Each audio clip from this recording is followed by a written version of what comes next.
ఋషులు అపరజ్ఞానులు అని. ఎందుకు జ్ఞానులు ఒకసారి ఆలోచిస్తే కోపర్నికస్, కోప్లర్, గెలీలియో ఇలాంటి వాళ్ళందరూ కూడా 16th 17th సెంచరీలో వచ్చి భూమి అనేది గుండ్రంగా ఉంది అని చెప్పేశారు. చాలా వాళ్ళకి తెలిసినట్టు. మనము వాళ్ళకే తెలిసేమో అని నమ్మాం. కానీ మనలో ఎంతమందికి తెలుసు భూగోళ సర్వతో వృతః అని ఆర్యభట్ట ఎప్పుడో ఎన్నో వేల సంవత్సరాల క్రితమే ఆర్యభట్టీయం అనేటటువంటి పుస్తకంలో 6వ శ్లోకంలో భూగోళం గురించి చాలా సుస్పష్టంగా తెలియజేశాడు అని మనలో ఎంతమందికి తెలుసు? పాశ్చాత్య దేశస్యులు వచ్చేసి మనకి అందించేశారు. వాళ్ళే కనుక్కున్నారు భూమి చాలా గుండ్రంగా ఉందట అని మనం చదువుకోవడం.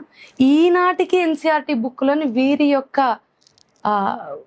ఎటువంటి ఎవిడెన్సెస్ కానీ ఏమి లేకుండా తొలగించడం మన యొక్క నిర్లక్ష్యము, మనము బాధ్యతారహితంగా ఉండడమే అని